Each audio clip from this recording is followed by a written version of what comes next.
Hi everyone, welcome back to Gina C Creates. Today we're going to do something a little different because I'm in my kitchen and I want to show you how I make my chocolate cherry Dr. Pepper cupcakes. But don't worry, I also have these cute cup files for you to make cupcake toppers. So here is just a few supplies you will need to get started. You can use any box of chocolate cake mix. I'm using the Betty Crocker Delights, the triple chocolate fudge. Devil Foods also works really well with this recipe. You're going to need a cup of Dr. Pepper. You're going to need a half a cup of oil, 2 large eggs, and then, of course, your cake pan with cupcake liners.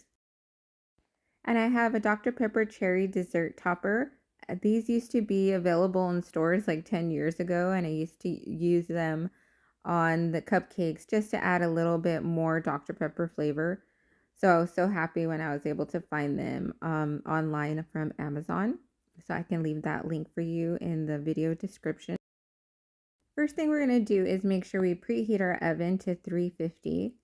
And then we're going to add our cake mix, our cup of Dr. Pepper, the oil, and the 2 eggs to the batter. And then we are just going to put that in an electric mixer and mix it on medium until all the lumps are out. If you don't have an electric mixer, you can just whisk it for a couple minutes until everything is completely blended. You can use a cupcake pan and fill it with your cupcake liners, or you can use a cake pan if you want to make a cake instead. So just make sure you scrape all the sides to make sure all the contents are completely mixed. And then I just use an ice cream scooper to fill each cupcake. It seems to be the perfect size for each cupcake liner. So we're just going to set these in the oven on the top rack for 15 minutes. Now we could get started on our icing. I'm using 4 cups of sifted powdered sugar. I'm using a half a cup of Crisco shortening. And then I'm using a couple teaspoons of cherry maraschino syrup.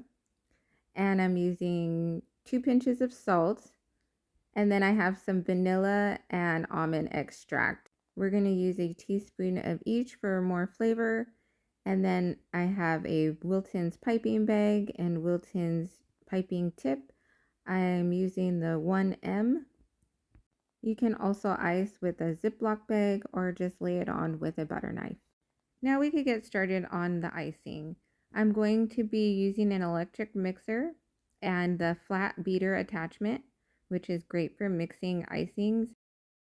I'm going to add the half a cup of shortening to my bowl first, and I am going to mix it on medium speed until it's nice and soft.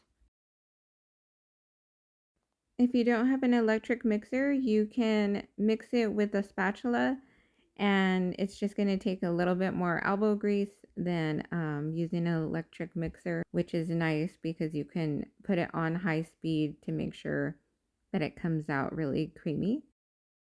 After your shortening is softened, you can add 1 cup of sifted powdered sugar to your mixing bowl. And then I am going to mix it on medium speed. And while it's mixing, I'm just going to add 2 more teaspoons of my cherry syrup. Once that's completely mixed, I'm going to start to sift the rest of my powdered sugar into a larger bowl. This makes it easier so I could just add a spoonful at a time to the mix. You want to add your powdered sugar a little at a time so you know that it's completely mixing together. And then you can add 2 more teaspoons of your maraschino syrup and a teaspoon of your vanilla and almond extract. Now we can add a tablespoon of the water into the mix. And then we are going to add the rest of the powdered sugar into the mix as well. Next, you can add your 2 pinches of salt to your icing. This helps balance out the sweetness.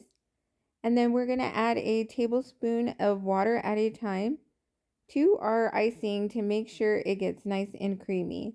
If you add too much water, your icing could become runny. And then if you don't add enough, your icing could be a little too chunky. So you just want to make sure you add 1 tablespoon of water at a time and check your icing to make sure it's the right consistency. You want it nice and creamy without any lumps. And then you're going to let it mix on high speed for 3 minutes. Next, I'm going to take my piping bag and I'm going to cut off the tip of it. And I'm going to add my metal piping tip inside and push it all the way down till it's nice and tight.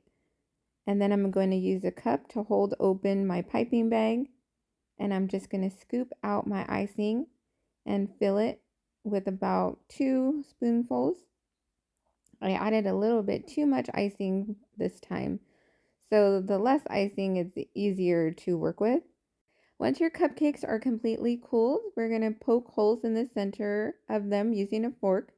And I'm going to add my Dr. Pepper dessert syrup to the center. And then I'm just going to push it into the holes using my fork. And this just gives it an extra Dr. Pepper flavor. You don't have to use this, it's completely optional. And then we're going to take our piping bag and start at the center to make a rose. It's probably easier to lift up your cupcake and turn with both hands. I just think this is a really easy way to make rose cupcakes. And then next I'm going to make some Valentine's Day cupcake toppers. You could get this free SVG on my website. I'm just going to use some hot glue and a toothpick to put these together. You can also use craft glue or some tape to make your cupcake toppers. And then I'm just going to add them on top of the center of each cupcake. And these are how my chocolate cherry Dr. Pepper cupcakes came out for Valentine's Day. I hope you give this recipe a try. I hope you guys enjoyed my cupcake tutorial. Don't forget to like and subscribe so you can see what I create next.